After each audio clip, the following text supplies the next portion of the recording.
Hey everybody, Allie Martin, visibility expert here. I am going to be giving you my review of Building a Story Brand by Donald Miller today. So stay tuned so you can hear all about this great business book.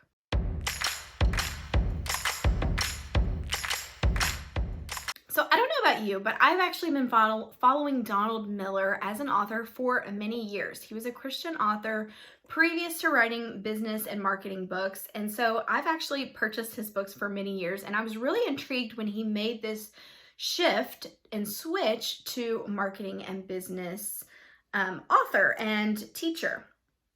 And so with my group program, the VIP Accelerator, we work through a business book every single month. I send you the physical book in the mail along with some fun goodies, and we work through the book together as a group throughout the month. And we meet in sort of a book club style every week during our trainings to discuss what we've read the previous week. And our last book that we completed was Building a Story Brand by Donald Miller.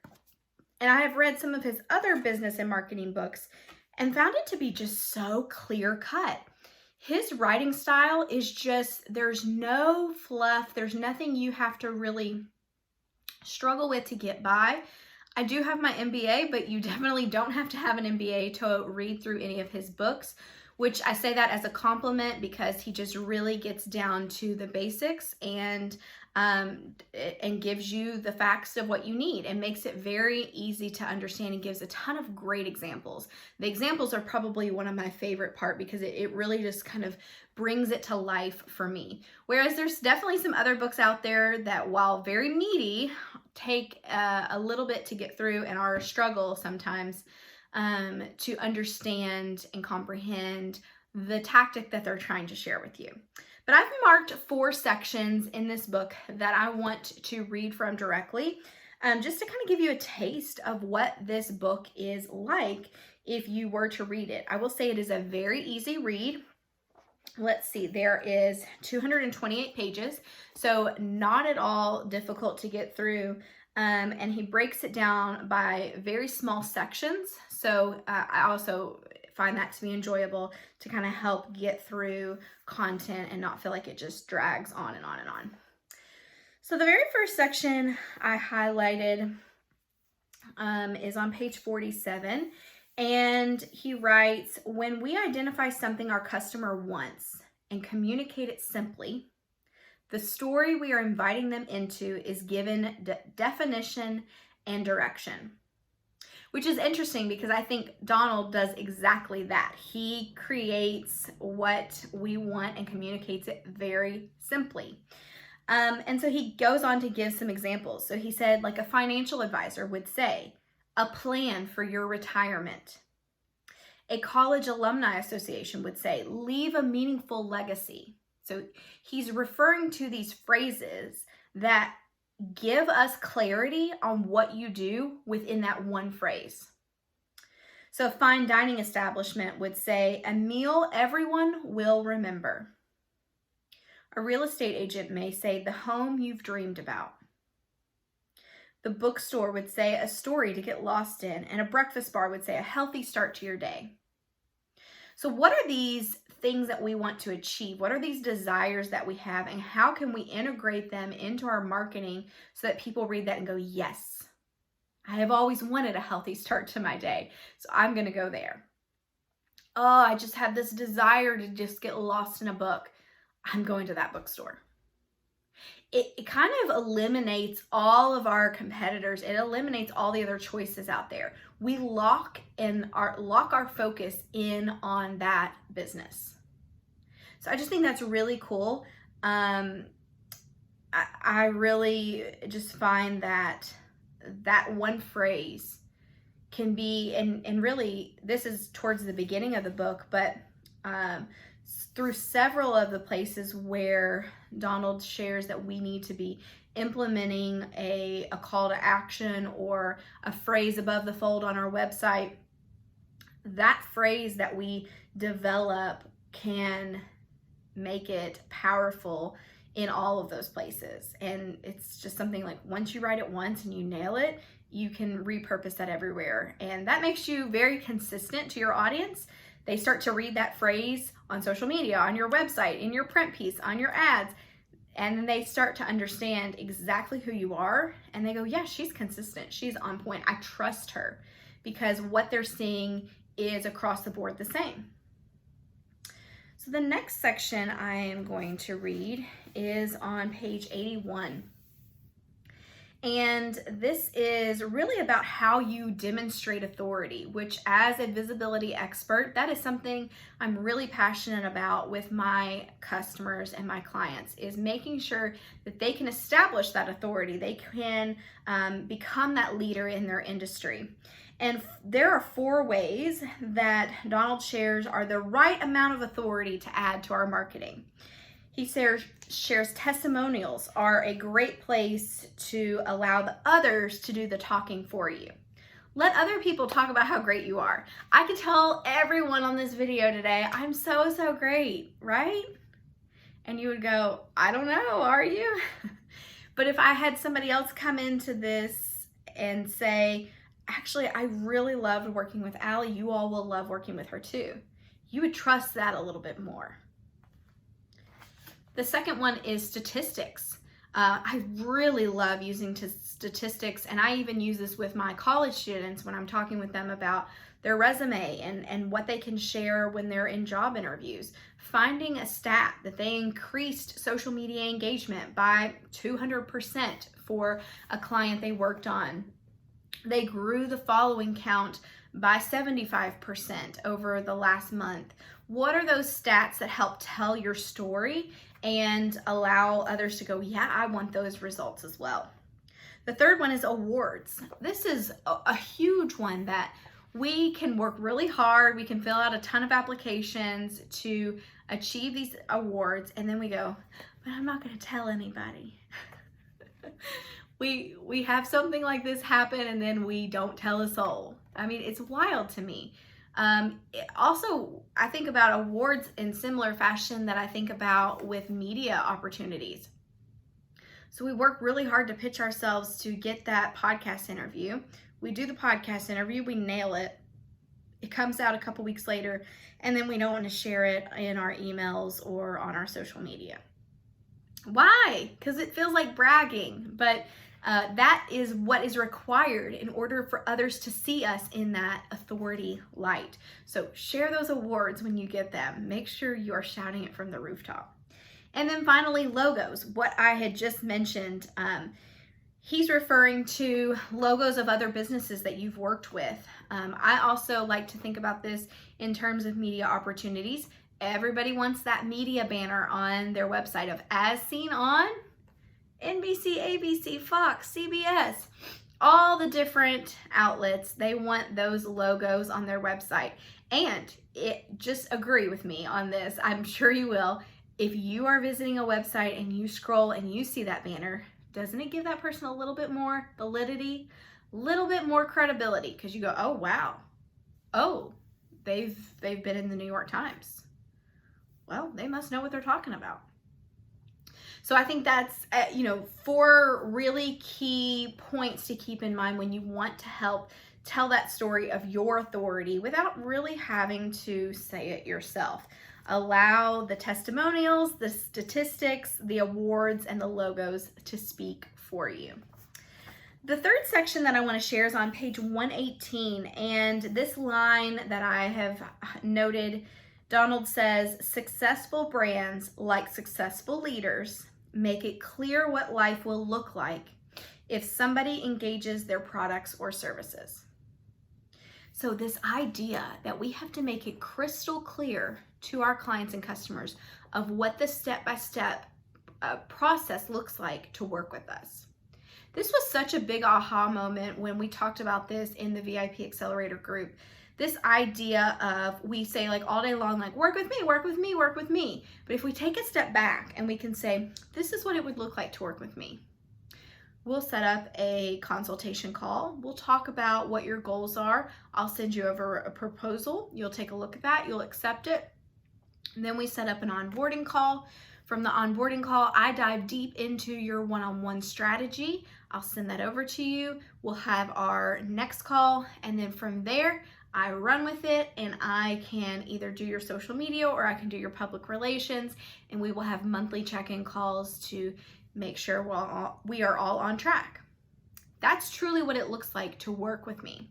And so whenever I can convey that message, even not having to share all those specific details, but being able to make that clear with my customer makes them feel more at ease. It makes them feel more comfortable.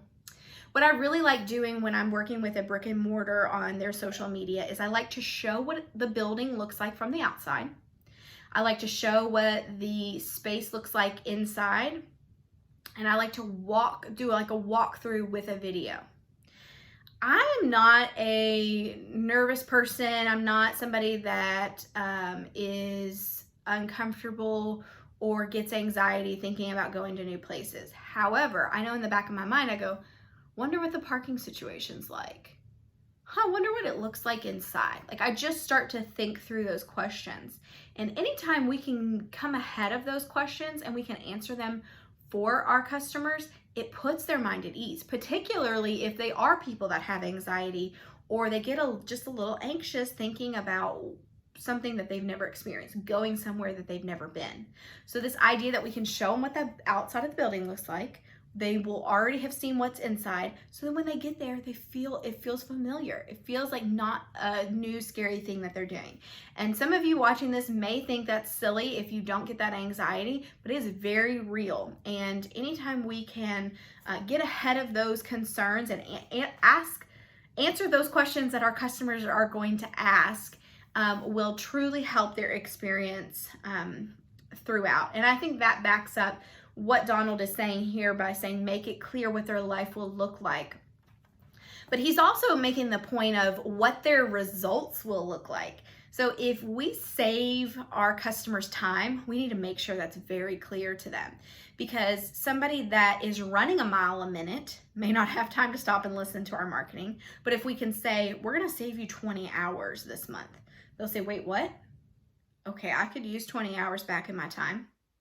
Or maybe it's money that you're saving them. You could say, I can save you $10,000 on your taxes this year. Wait, what? Yeah, I'd like to save $10,000 on my taxes. They stop and pay attention.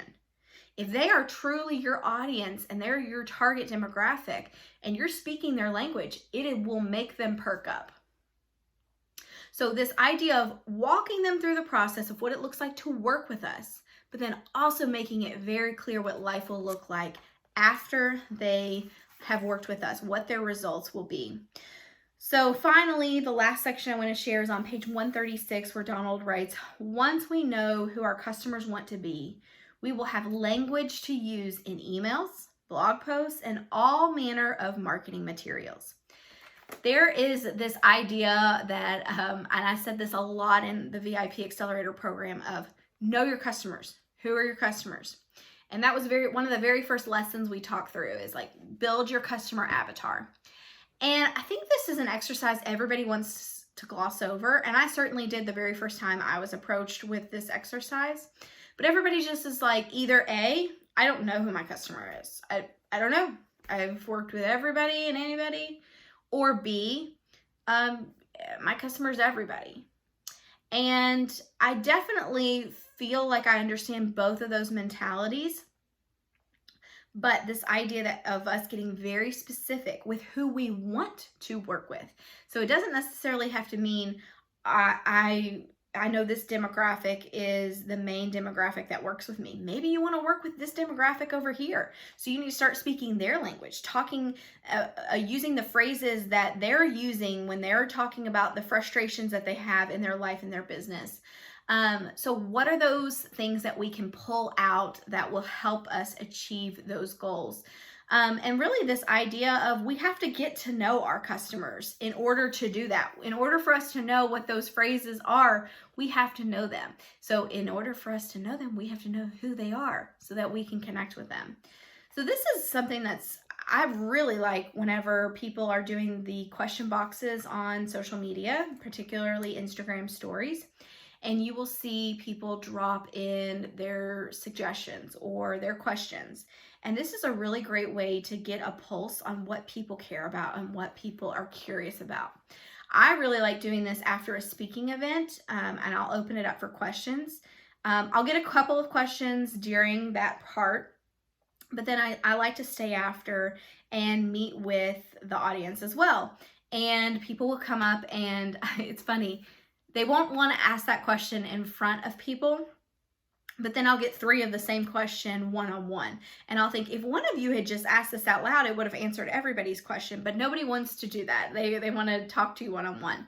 But I really love it because it gives me insight on what's going on in their mind. What are they concerned about? I know a question I get all the time is, I haven't been using a social media planner because I know the algorithm dings your content whenever you're using a planner to share that content with your channels.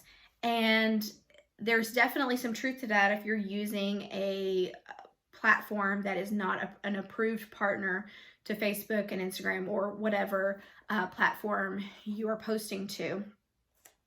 But that's definitely not the case if it is an approved partner. So this idea that they've been holding back from using a great tool like a social media planner because they think it's going to ding them. And that's their concern when I bring it up and say, like, oh yeah, you need to be using a planner because you can batch create your content. And they go, oh no, because I heard of this. So really kind of squashing those misconceptions, like that's huge for me, because like I see this relief come over them when I say, well, no, the ones that I shared are approved partners. You will see no change in the algorithm if you're using that versus just posting natively from the app.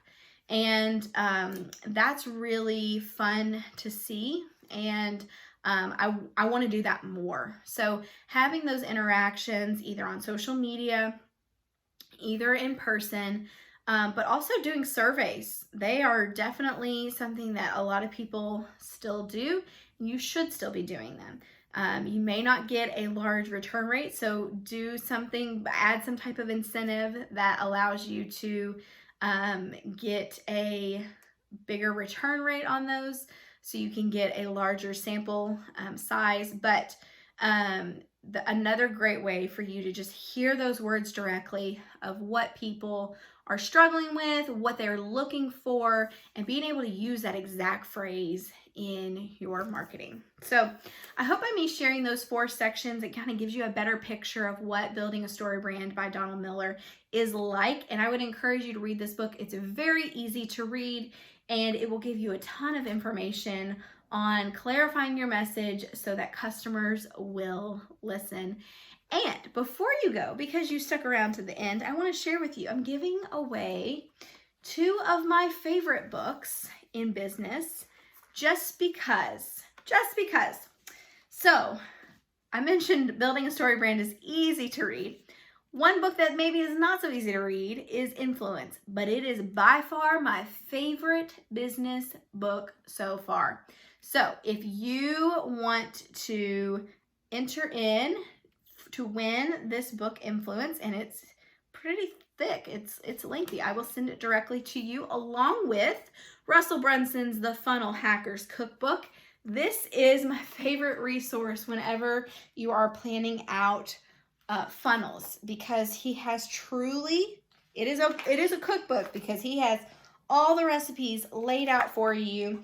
And my favorite part is some of the pages even pull out further than the book, because the recipes, or what I'm calling recipes, but are his funnel steps, just go on and on and on. So he has to make the pages even longer to do so. So I will send you the Russell Brunson's Funnel Hacker Cookbook and Robert Cialdini's Influence by entering in on my Instagram page. You can go over to there and you will find all the details on how you can enter in to win these.